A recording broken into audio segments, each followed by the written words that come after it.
I'm getting ready for a workout, so I put on this shirt, which I was not wearing before. I just want to make sure it's different. I think in the last vlog I was working out, so I was shirtless, so I'm trying to, oh god, how's my hair? It's probably bad. Hello, Khaleesi, what's up? Yeah. Oh, what a nice little thing you did. You're such a good girl. It's getting cold outside, so she's extra snuggly right now. You've been all over me all day, huh? I'm loving it. I don't mind. I'm gonna put you down now, okay? It's actually chilly in Texas. I stepped outside and it was cold. Didn't think that would happen, but you know what? It's great. I have so many faux leather jackets. I have so many cute jackets that I haven't been able to wear. I was wearing a long sleeve earlier this morning. I was in bed and I woke up and was like, oh, I'm cold.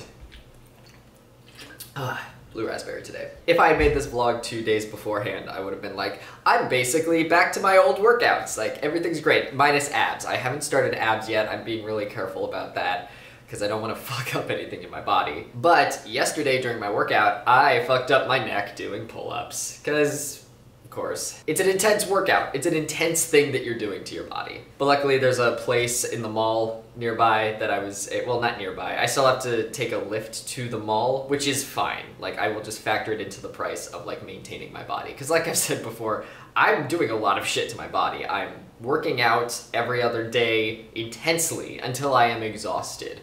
And walking a ton because I'm walking to my electrolysis appointments, and I'm video editing, so I'm like always, like my posture is not, I'm fucking up my back. So fair enough, I need to maintain it. I need to get a massage at least once a month. It might be more because I'm really pushing myself, and I'm fine with it because 2 months from now, that's it. And actually no, we're at the month and a halfway point. I think that's why I wanted to vlog today. I've been making notes as to what I should update you on, and now we've hit the point where we're like halfway through October. My birthday's in 2 weeks-ish. My champagne year fucking ruled. I am 28 and my birthday is October 28th, so this year was my champagne year, I called it. It's supposed to be like the champagne birthday is whatever day it is that the birthday is on and the year that you turn.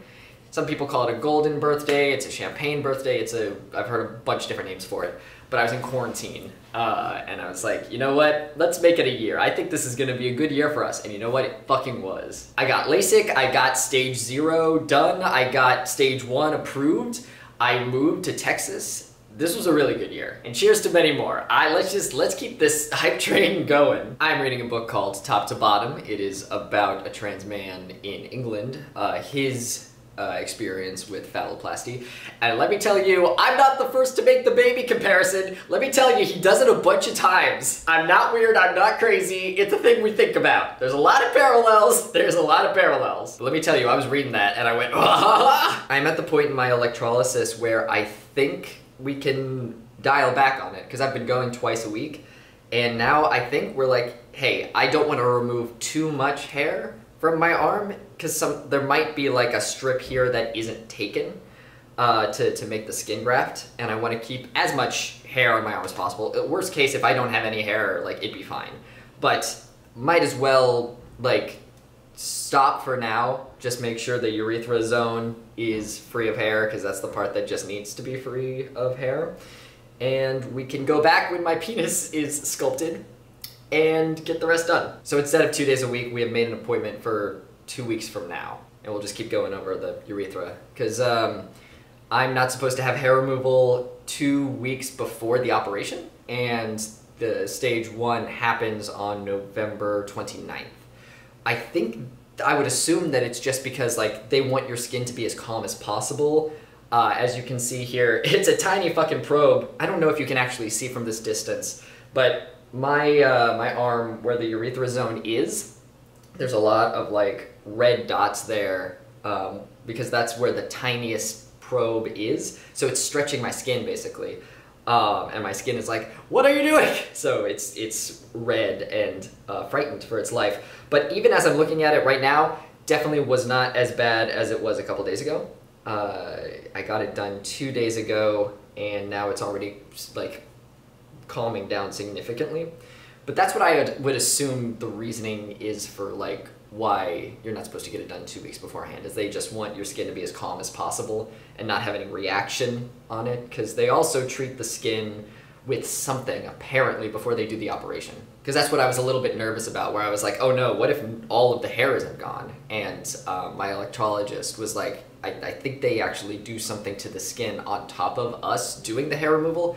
So they must treat it with something or other to just doubly make sure that no hair is going to grow in the urethra. And funny enough, the lidocaine cream that I put on my arm actually taught me something about my T-shots. So there was a thing that happened a bit ago, I would say 4 or 5 months, or earlier maybe, into doing my T-shots, I started getting allergic reactions to the testosterone.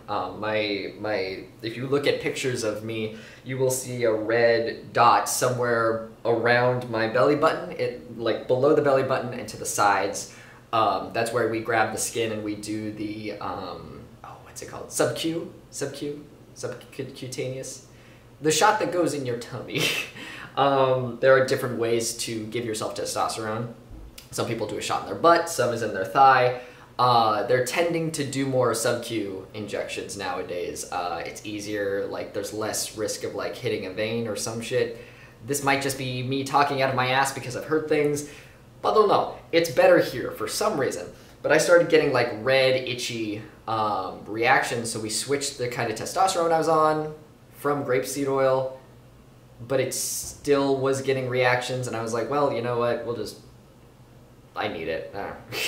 But what we did to reduce it is my doctor recommended I take an allergy pill, because you're trying to get this spot as calm as possible before you give yourself the testosterone in order to like give yourself the best chance. So she said to take an allergy pill, and also we tried putting a steroid cream on it, because I had actually previously been prescribed a steroid-like cream because my skin is very sensitive, as I've said in the past, and sometimes I get like a rash.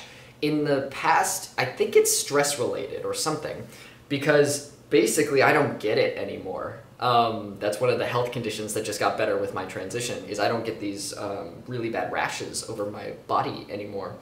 And one of the popular places was on my arm, so I was prescribed this steroid cream that I would put on it, and you'd have to put it on every day for 2 weeks and then put regular lotion on after that, and it would disappear. But then I'd just get another one in another place. I was so unhealthy before transition. I haven't even talked about like most of the health conditions that I had, but I had already had that, so like it was on hand. It was in my medicine cabinet, so we tried that also.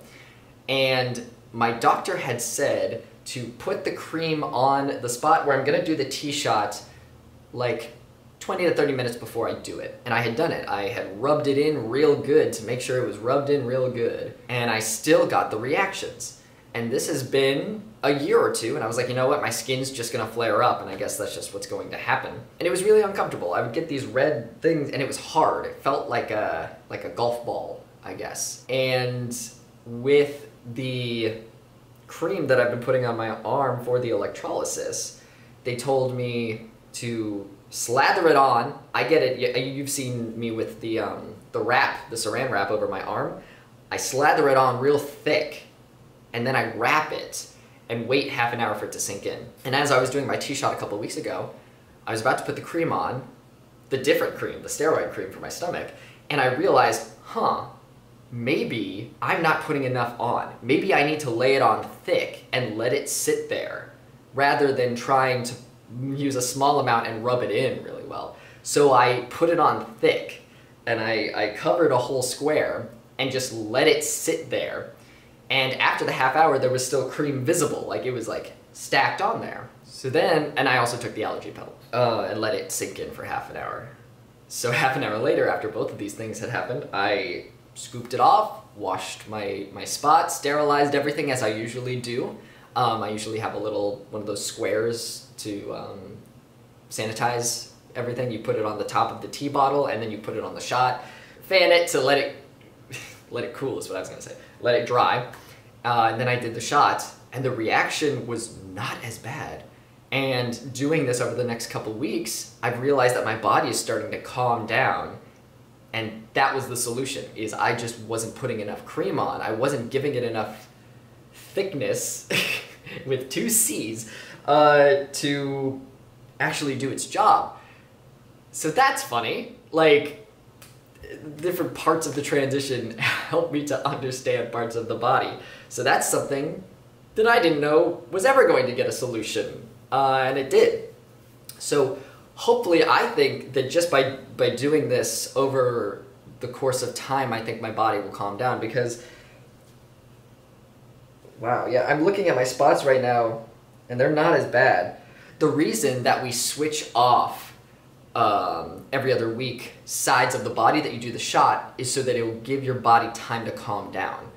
So you're not just sticking the needle in the exact same place every week for your shot. So I will do left side then right side. And for a while, the right side was worse, left side wasn't. I think it was the angle that I was holding the needle. It's things that, like, you see someone do a shot and hold it at a certain angle and you're like, yes, I can do that. And then you try to do it on your own body and everything's reversed. And you're like, I'm right-handed. What do I hold the needle with my right hand when I'm doing it on the left shot? What about the right shot side? What? Bodies are fucky, and seeing someone do something to their body is much easier than you doing it to your own. So that's a fun thing. Speaking of massages, which we did a while ago, and I forgot to bring this up, accidentally went to a rub and tug the other day. As a trans person, oh, and also my friend didn't know what a rub and tug is when I told this story. Sometimes there are massage parlors that are not meant for massaging your back. People go there for hand jobs. And as a trans man, you're always on the lookout for them, because there is nothing worse than wanting to get a massage and then just laying there for an hour being like, please don't touch my penis, please don't try to touch my penis. So I know the signs. I lived in Brooklyn, you know what to look out for.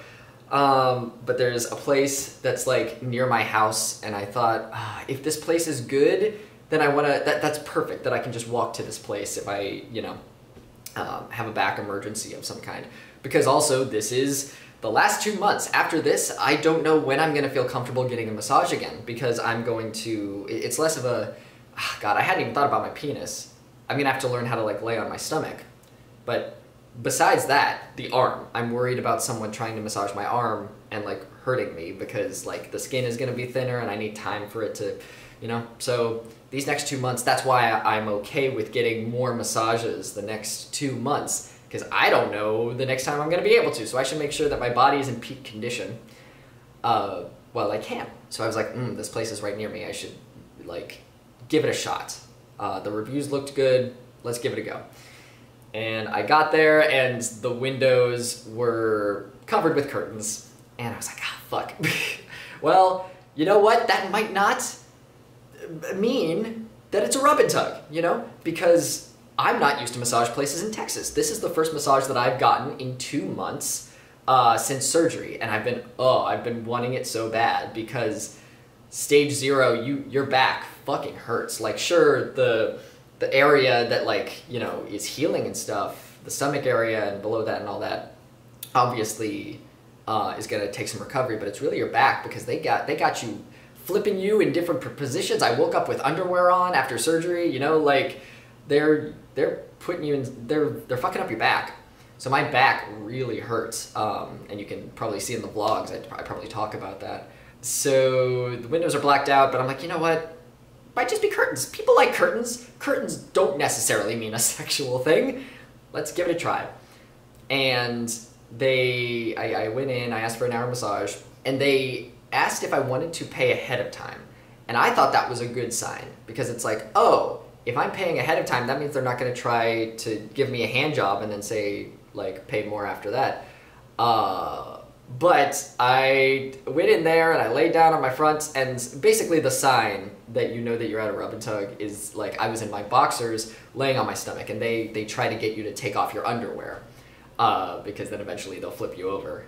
And other things are gonna happen. And this is going to be in a video of in a movie or a screen, some kind of something, eventually, because that's any story that happens to me. My friend's like, that's gonna make good material someday for a show or whatever, and I'm like, yes it will, because I was laying there just nervous, like, Are they gonna try to touch my penis? Are they gonna try to get me to take off my underwear? And the best thing happened, which was that she did not speak English, so she had this, I guess it was a phone that she spoke. She tried to like tug down my underwear, and I was like very stiff. And I'm laying on my stomach, so I can't see anything. And I hear her talking into something, and I'm assuming it's a phone because I never really got to see it. But she spoke into a phone, and then it translated into a robotic English voice that asked me, do you want to take off your underwear? And I'm just like, they're like, no, please, I don't want to. And she was like, oh, okay. Put down the phone and got to the massaging. But the thing is, you don't calm down after that, because this woman just tried to touch my penis. You know, she wanted, we don't speak the same language. I don't know if she's gonna try again. So I'm just laying there begging not to be assaulted, just being like, I don't know how to tell this person I don't want this. Maybe, hopefully she doesn't try again. And she didn't. And it was the worst massage ever, and I tipped her $20. Because of course, because the whole time she's massaging me, like, I can tell she doesn't know how to massage people. Of course she doesn't. Because I was just laying there the whole time and she's massaging me, just being like, oh, this fucking freak just wants me to massage him? Okay. And afterwards, I know she felt bad because she just kept, like, it was twice or maybe 3 times that she just kept saying, you're so handsome. I guess that's one of the only English things that she knew how to say. And I was just like, thank you. And I felt like shit. And it was a bad day for other things. Like, it was a very bad day for me, not just because of that. It was because, like, 3 or 4 things in a row happened. Where separated, I'd be fine. But all these things happened in a row. And you know what? I feel great. Because it's so stupid. But Grandson has a lyric in a song that I think is in the Suicide Squad, where he says, something along the lines of, I don't mind the rain because it's the only way the flowers bloom, or the roses bloom, or something like that. And it's fucking true. Like, once I understand, hey, this bad day is gonna make all the others feel way better, because otherwise you have no context for how life feels. If all of my days are good, I don't know what a bad day feels like, and then all the good days turn into bad days because everything is normal. The good place? The good place. Anyway, I feel great every day that I'm not having an enema and a catheter awake for the first time, and I'm also not at a rub and tug by accident. I went and got a better massage the next day because I just felt so shitty. I was like, oh, I spent so much money for a terrible massage. But you know what? I feel good because that's not happening today. Today I'm drinking pre-workout and I get to work out. Yeah. I didn't want to say workout twice in a row, but that is the sentence that I've chosen to say. I can't do pull-ups. I think I'm just gonna, yeah. It's really hard for me to take it easy on myself, but I shouldn't do any pull-ups today. I'm gonna take it easy, quote-unquote easy, by doing a shit ton of push-ups and maybe some dumbbell stuff. And I'd like to work my calves more. I was a little insecure about my calves. I didn't want my leg muscles to be big. I think for dysphoria reasons, which is odd. But now I've become so top heavy that my legs are looking a little bit skinny. And I'm not used to working them out because I do have really nice legs when you see them up close. A lot of people remark on my legs and I'm like, yeah, I don't do leg day. And they're like, what? How? They're so well defined, but it's because I ran varsity cross country for so long. Because they make you, it's like all leg day with cross country. So I've been spoiled by that. I just have nice legs and I haven't had to work them out.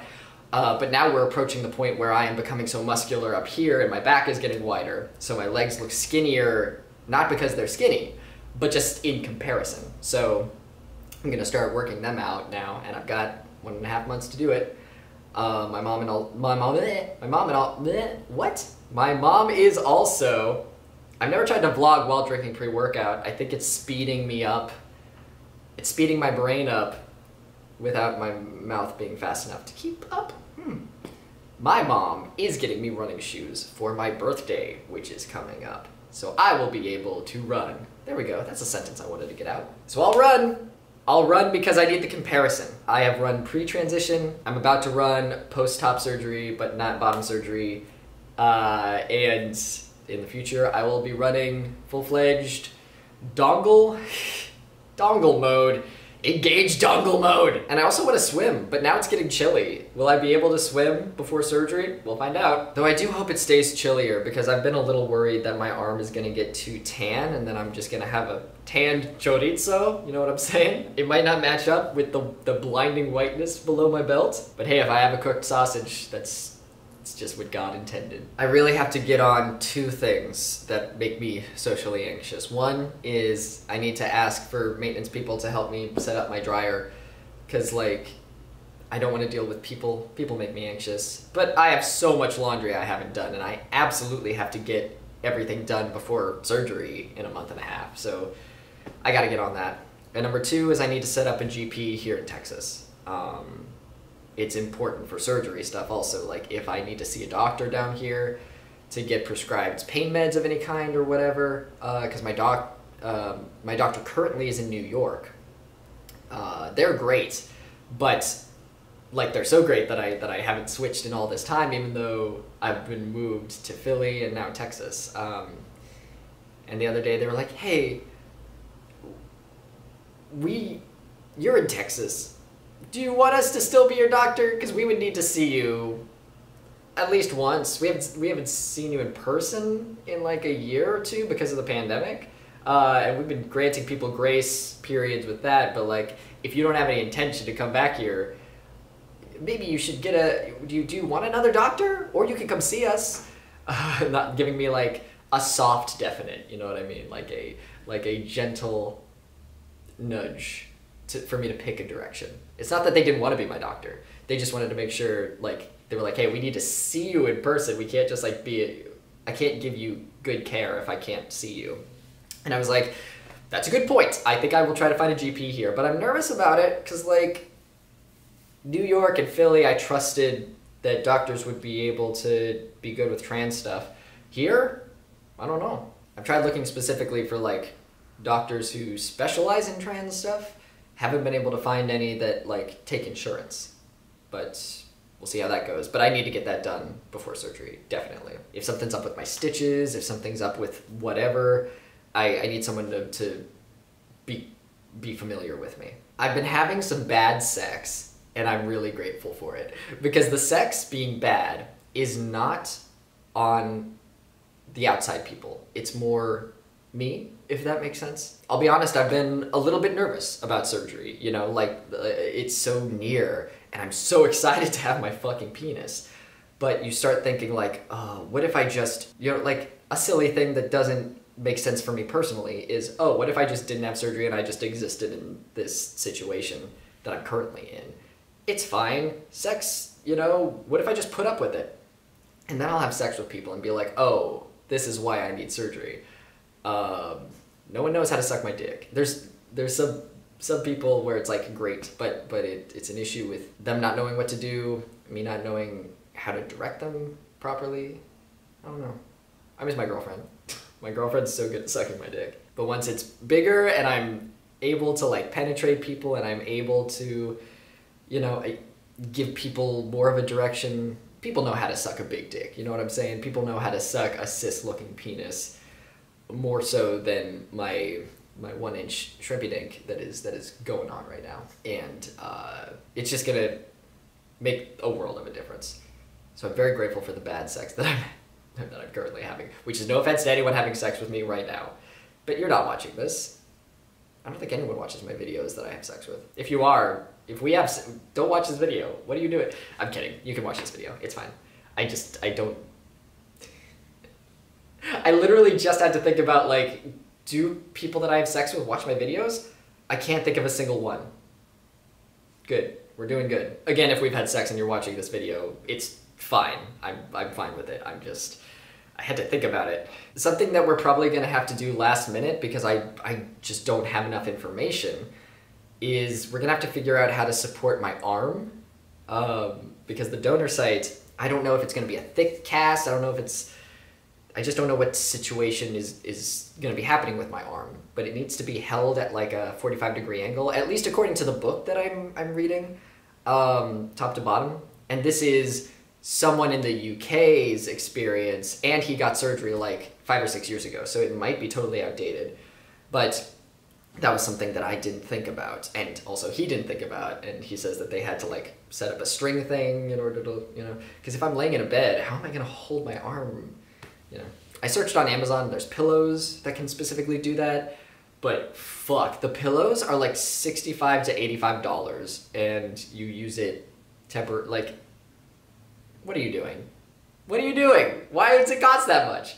I know why it costs that much, because you know people need it and they'll pay it. But yeah, my mom's gonna be taking care of me while I'm staying in the hotel, while we're staying in Austin for those 3 weeks until I get my catheter out. So hopefully I'll figure out something with her, and then I'll be able to just bring it back to Dallas with me. It's gonna be last minute though, because I can't plan that. I don't know how, if I put a string on my arm, is the cast, quote unquote, is it gonna be thin? Is it gonna be thick? Am I gonna be able to feel things? Do I need a rope rather than a string? What's gonna be happening? I don't know. We're gonna figure it out.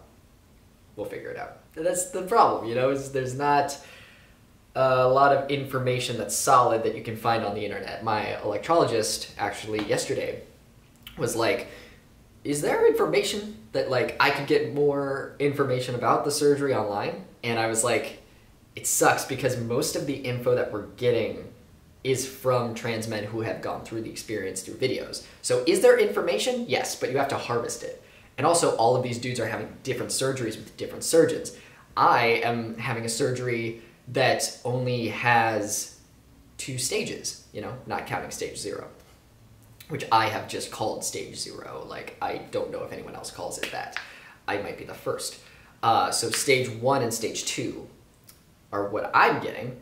Other surgeries are 3 stages, and then, you know, there's different rules for different surgeons, but everyone has their own techniques. So it's really just harvesting information, and no one surgery is going to be the same. So we're really relying on each other for information. And that's the tough part, you know. And why misinformation has been able to be spread so easily is, you know, by transphobes and stuff that are like, this is a really bad surgery, no one is successful, and like you could lose your arm, and like all this like ridiculous non-true information is out there, which is what made me a little bit hesitant to do this surgery. Someone knocked on my door. I don't know if that's audible in the footage. Anyway, we'll figure it out together because we have to. And that's why this video series is so good, that like I can help people by showing my experience rather than there being no information out there. We're so fucking lucky that like at least we're in a world where we can document this shit. So, hello. You might be seeing this 20 years from now. That's neat. Or 50 years from now. I don't know. Is global warming gonna kill us soon? I don't know. Either way. Once again, thank you so much to my wonderful patrons on Patreon. My videos are completely funded by Patreon patrons. How many times can I say patron? One more. Patrons. I'd like to thank my silver sponsors, Alex Buhner, Andrew Dunn, Kieran Benson, Cyberlink420, Dan Millington, Dan McRae, Gadarine, Giselle Nera, Jean-Baptiste Rousey, Marie Byrne, Neve Kinor, Pocket Jawa, and Tasmarty. I'd also like to thank my gold sponsors, Sam Bartram and Doran McEwen. I would, last but not leastly, oh, that's a word. Leastly is a word.